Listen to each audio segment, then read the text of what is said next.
दुनिया का केंद्र यानी सेंटर ऑफ अर्थ कही जाने वाली ये जगह, जिसको कुछ लोग एक पौराणिक ग्रंथ से जोड़ते हैं जिसमें ये कहा जाता है कि ये भगवान शिव का स्थान है, तो वहीं कुछ लोग इसे पूरी दुनिया की उन जगहों में से एक मानते हैं जिनके बारे में अभी पूरी तरीके से जानना बाकी है। जी हाँ दोस्तों, हम बात कर रहे हैं कैलाश पर्वत की।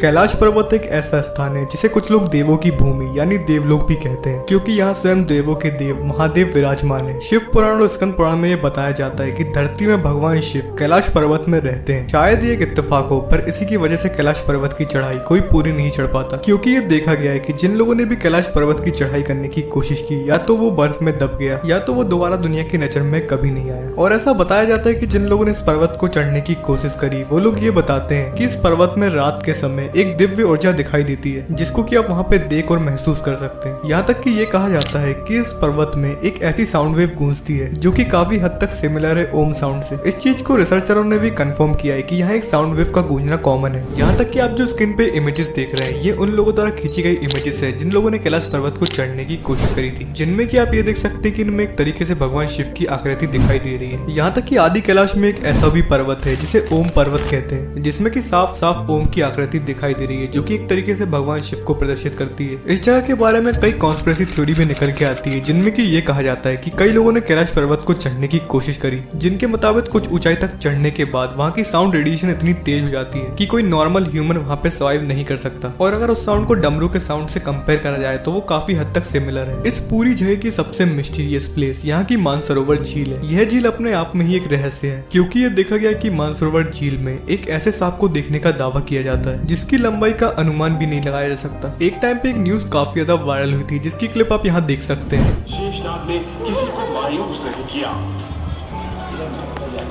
सभी को दर्शन दिए।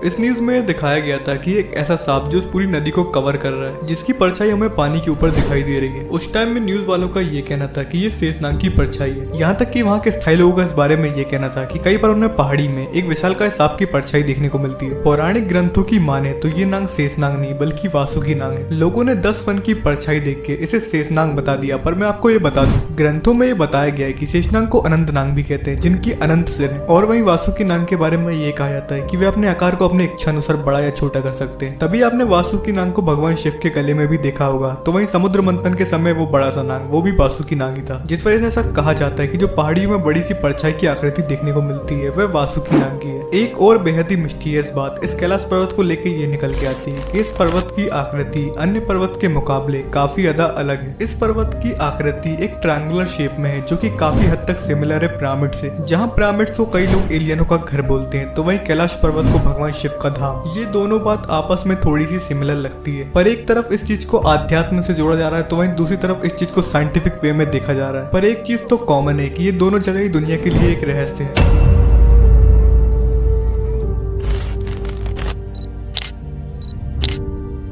कैलाश पर्वत को लेके कई ऐसी थ्योरी सामने आती है, जिनमें कुछ ऐसी बातें बताई जाती है जो कि मानने से परे हैं। हम चाह के भी इन बातों को मान नहीं पाते, क्योंकि इसमें time travel, alien activity, biggest snake, God power, ये सब चीजें देखने को मिलती हैं। ऐसा बताया जाता है कि जब एक बार एक इंसान ने कैलाश पर्वत को चढ़ने की कोशिश करी थी, तो उसने ये पाया कि उसके बाल काफी जल्दी सफेद हो रहे थे, उसकी आंखों में झुर्रियां पड़ रही थी। वो ऐसा महसूस कर पा रहा था कि उसकी एज समय से बहुत जल्दी बढ़ रही थी। यहाँ तक कि उस व्यक्ति ने ऐसा बताया कि चढ़ाई करते समय वो बार बार अपनी रास्ता भटक जा रहा था। उसका कहना था कि वो जगह स्थिर नहीं है, वो जगह हिलती रहती है, मतलब कि वो एक सर्कुलर वे में घूमती रहती है, जिस वजह से कि लोगों को वहाँ पे भ्रम होते रहते हैं। अब अगर इस चीज को मैं पौराणिक ग्रंथों से जोड़ूं, तो पांडवों ने भी एक ऐसी पर्वत की यात्रा करी थी जिनसे उन्हें स्वर्ग की प्राप्ति हुई थी। शायद आपने स्वर्गारोहिणी पर्वत के बारे में सुना होगा। ग्रंथों में ऐसा बताया जाता है कि पांडवों को स्वर्ग का रास्ता इन्हीं पर्वतों में मिला था। शायद कैलाश पर्वत भी एक ऐसा दिव्य पर्वत है जिसका रास्ता भगवान शिव तक पहुंचता है, जिस वजह से ये देखा गया है कि कोई भी इस पर्वत को आज तक पूरा नहीं चढ़ पाया। जो लोग कैलाश मानसरोवर की यात्रा करते हैं, उन लोगों ने कई बार ऐसा दावा किया है कि उन्हें भगवान के दर्शन हुए, मतलब कि उन्होंने कई बार पहाड़ी में भगवान शिव की आकृति देखने का दावा किया है, जिसकी कुछ क्लिप्स आप यहाँ पे भी देख सकते हैं।